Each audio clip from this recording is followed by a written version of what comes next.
তোমাকে 4টা জায়গায় রবের সিগন্যাল মাইরা 5 নাম্বার জায়গায় এবার পরীক্ষা নিল। সর্বপ্রথম পরীক্ষার প্রশ্ন হলো তোমাকে পরিচয় দিয়ে এসেছি 4 জায়গায়, এইবার পরিচয়টা বল। কি পরিচয়? তো রবকে। একটু করে করেন আলহামদুলিল্লাহ। কি রবকে ভাই?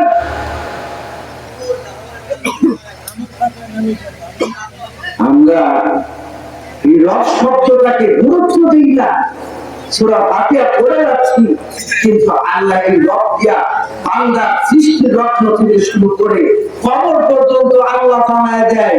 এই রব কিন্তু সেই রব, সেই রক্তর শুরুতে, সেই রক্তর শেষে। সুবহানাল্লাহ। সূরা ফাতিহার প্রথম আয়াতের 4টা শব্দ এক একটা গুরুত্বপূর্ণ ভূমিকা পালন করে।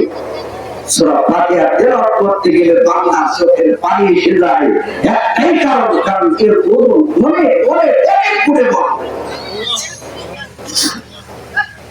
সম্মানিত কি কথা, যেই জায়গায় কোনো আপনজন নাই, কবরে কি বাবা থাকবে? কথা কম থাকবে, বিবি থাকবে, সন্তান থাকবে, বন্ধু থাকবে না, না আমি আপনি একা একা থাকবো। ওই কবরের দেশের বাসিন্দা যখন আমি হব, আমার আপনজন আমায় দূর দূর করে টানায় দিবি।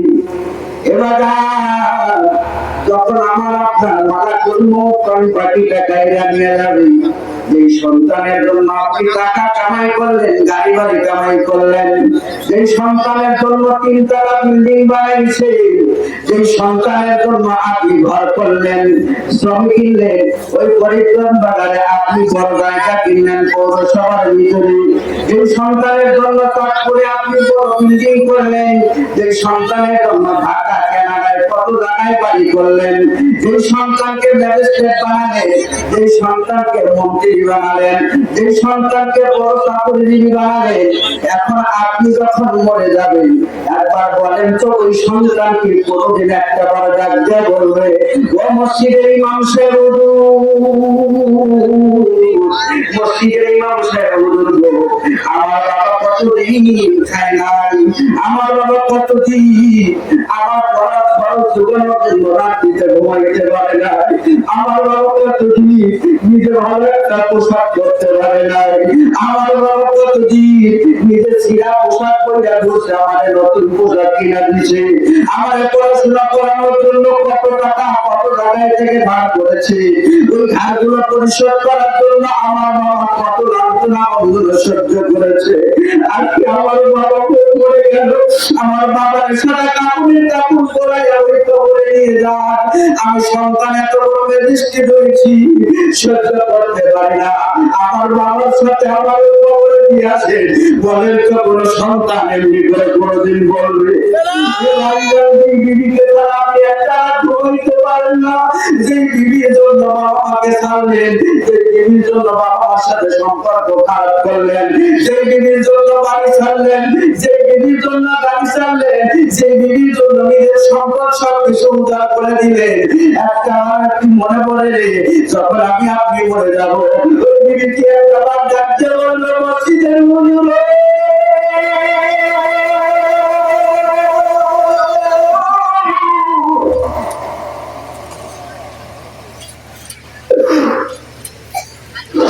আমার স্বামী আমারে ধরে একটা রাত ঘুমায় না, আজকে আমার স্বামী কবরে ওই একা একা একা থাকতে পারবে না, যে স্বামী আমারে ধরা কোনদিন বাইরে কাটায় নাই, ওই স্বামীর লোকে আমারে ওরা কবরে দাও, এমন বিবি কি জীবনে পাবেন রে ভাই?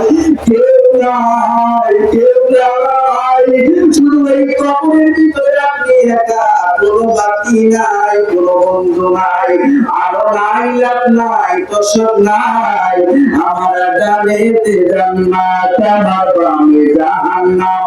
এই চিন্তা ছাড়া আমি চিন্তা করেছি আমার ডানে বিবি, বামে বামে সন্তান, সামনে সম্পদ। এই চিন্তায় আমি আপনি যখন পাগল ছিলাম, এই পাগল যাদের জন্য হলাম রে, তারা কিন্তু আমার খবরে কেউ না।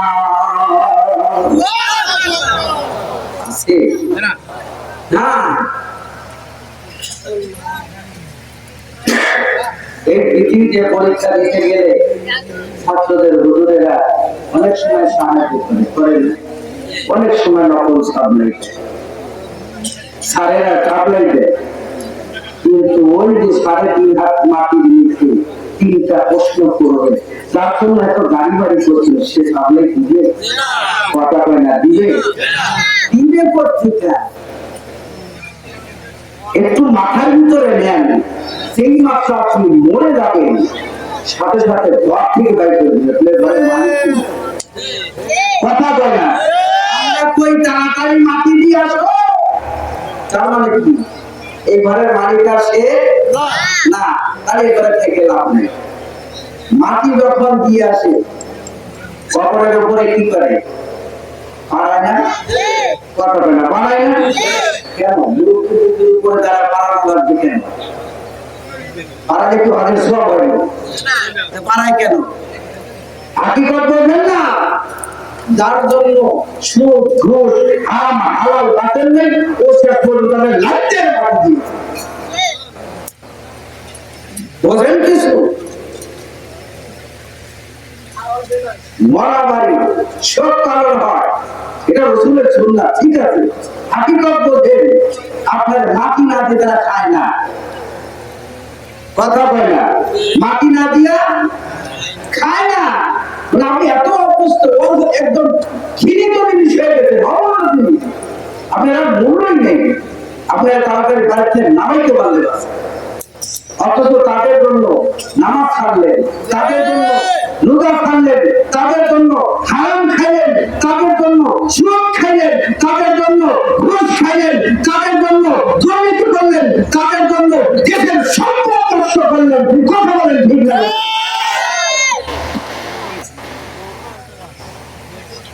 এত টাকা পয়সা দিলাম, সবচেয়ে সচ্ছল তারা যারা সবকিছুতে স্বাভাবিক গতিতে চালায়, কথা বলে না। আল্লামা শেখ সাদির রহমান আছে আমাদের ভিতরে, আমরা মনে করি পাসপোর্ট ভালো, টাইটল ভালো লাগায়, টুপি লম্বা এরকম আরো অনেক কিছু আমিও লাগাইছি, দেখতেছেন না? দেখে মনে হচ্ছে হুজুর লাগানো পছন্দ করি, আমি একটু কিন্তু আরো পোশাক পরছি, মনে হয় হুজুর না দিন 15 মনোজনের হুজুর, কি করে? কিন্তু আসলে তো ছোট হুজুর আমি, তারা আমাদের ভিতরে আছে না? অনেক আছে। আল্লামা শেখ সাদি রহমাতুল্লাহ আলাইহি এইটা, এই অহংকার, পৃথিবীর অহংকারকে দূরীভূত করার জন্য আল্লামা শেখ সাদি রহমাতুল্লাহ আলাইহি একটা উদাহরণ দিয়ে গেছেন। ওনার এক শিষ্য ওনাকে দাওয়াত দিয়েছিলেন, হুজুর আমার বাড়িতে আজকে দুপুরবেলায় আপনার দাওয়াত। হুজুর ঠিক আছে। শিষ্য কোনো এক কারণে বাড়িতে নাই, হুজুরে ঠিক দুপুরবেলায় চিরা পোশাক আশাক করে ফকিরের ব্যাগে খাওয়ার জন্য। বাড়ির মানুষ হুজুরের চেনে না, এবার বাড়ির মানুষ হুজুরের কি করছে, ফকিরকে পুরা আশ্রা যা হয় এগুলো দিছে, কিন্তু রান্না করছে হুজুরের জন্য ভালো ভালো, হুজুরের জন্য ভালো ভালো রান্না করছে, কিন্তু পোশাক দেখছে কি ফকিরের পোশাক, এগুলো হুজুরের চিরা আছে যা আছে এগুলা চূড়া টড়া আছে এগুলা দিছে ফকিরে। আর ভালো ভালো জিনিস কার জন্য রাখছে? কার জন্য রাখছে? হুজুর আর মতো খেয়ে চলে আসছে বিকাল বেলা, এখন হুজুর আপনি তো আমার বাড়ি গেলেন না, আমার বাড়ির লোকজন বলে হুজুর তো দুপুরে আসে নাই, আপনি তো আমার বাড়ি গেলেন না। কি কয়, আমি তো তোমার বাড়ি গেছিলাম, কয় না দাম নাই তো, এখন আসেন তাড়াতাড়ি।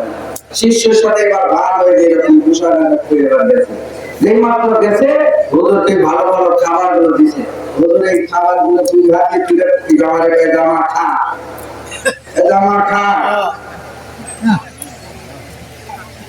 কি পাগল হলেন নাকি? এগুলো কি করেন?